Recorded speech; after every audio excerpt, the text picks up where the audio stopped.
C'est un bruit indissociable des routes indiennes. À l'arrêt, quand le feu passe au vert ou juste pour signaler sa présence, le klaxon remplace l'usage du clignotant ou du rétroviseur. Je klaxonne pour la circulation, pour que les gens avancent. Je fais 18 km par jour. Je klaxonne à peine 15 ou 20 fois. À Delhi, on ne peut pas conduire sans klaxonner. Tout le monde est prêt à se battre. Résultat, une cacophonie assourdissante. Depuis plus de 10 ans, Rajiv Kumar Mishra et son équipe étudient la pollution sonore dans la capitale indienne. À l'aide de ce sonomètre, ces ingénieurs en environnement à l'Université technologique de New Delhi mesurent en temps réel le niveau de décibels engendré par la circulation. Le pic le plus haut, c'est 109 décibels. C'est beaucoup trop. Plus de 100 décibels, c'est le double du seuil de tolérance fixé par l'Organisation mondiale de la santé en cas d'exposition prolongée au trafic routier. Au bout d'un moment, les conducteurs finissent par perdre l'audition. Et c'est un vrai problème pour tous ceux qui font 10, 20 ou 40 km par jour dans ce trafic bruyant. Et ceux qui se déplacent en deux roues sont totalement exposés au bruit.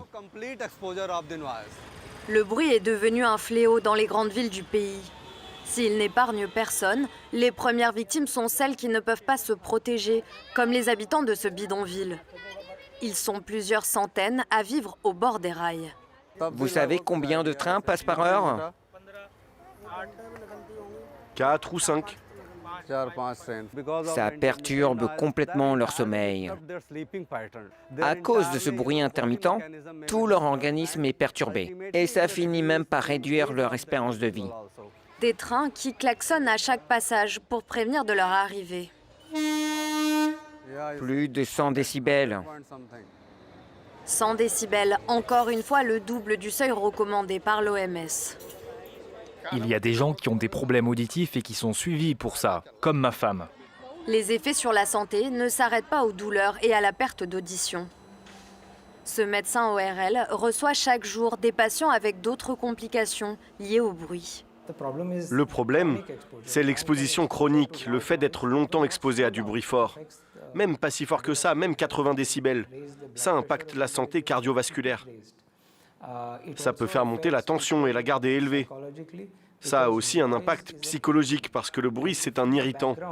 Et si toute la journée, quoi que vous fassiez, vous êtes exposé à quelque chose qui irrite votre cerveau, forcément, mentalement, vous devenez irritable. Pourtant, depuis l'année 2000, il existe bel et bien une loi visant à limiter la pollution sonore en ville. Dans les zones résidentielles, 55 décibels en journée, 45 la nuit. Dans les zones commerciales, c'est 65 décibels de jour, 55 en soirée. Les amendes en cas de non-respect peuvent atteindre les 1 000 € et jusqu'à 7 ans de prison en cas de récidive. Des sanctions rarement appliquées et donc des seuils régulièrement dépassés. Mariage, chantier de construction, bar ou encore festival religieux, les niveaux sonores sont rarement contrôlés. Ce soir-là, dans la capitale indienne, des centaines de personnes sont réunies pour Dussehra. Cette fête hindoue célèbre la victoire du bien sur le mal. Ajay Garg organise l'un des événements de la capitale. Les gens expriment leur bonheur en faisant la fête bruyamment. Comme dans un stade de cricket, quand une équipe gagne, les fans montrent leur excitation et leur bonheur. C'est pareil ici. C'est une célébration de la joie, pour une naissance, un mariage ou n'importe quel événement. Je pense que toutes les familles célèbrent ça avec du bruit. Un bruit assourdissant qui ne dérange pas les spectateurs, bien au contraire. Là, le son est faible. J'aimerais que ce soit 2 fois plus fort pour que tout le monde puisse entendre le nom du dieu Ram. Je ne suis pas d'accord avec ceux qui disent que ces événements créent de la pollution sonore. On ne devrait pas appeler ça comme ça. C'est la culture hindoue. Pour tenter de changer les mentalités et espérer réduire la pollution sonore, cette association fait de la prévention auprès des conducteurs. On veut juste vous faire comprendre qu'il n'y a pas besoin de klaxonner sur une route vide comme celle-ci. Il faut changer notre façon de penser. Priya Mohini, avocate et activiste, fait partie depuis un an d'une ONG qui lutte contre la pollution sonore. Lors de sa création il y a 10 ans, cette association était précurseur dans le domaine. En Inde, il y a toujours des moyens de contourner les lois. Et c'est pour ça que la situation empire. Normalement, les haut-parleurs sont interdits après 22 heures. Mais personne ne respecte ça pendant les festivals. Il faut une application plus stricte et des sanctions appliquées. Sinon, les gens ne prendront jamais ça au sérieux. La seule étude sur l'impact de la pollution sonore en Inde date de 2001 et avait été menée par l'OMS.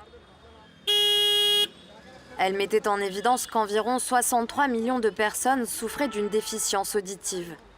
Depuis, aucune étude d'ampleur n'a été menée sur le sujet par le gouvernement.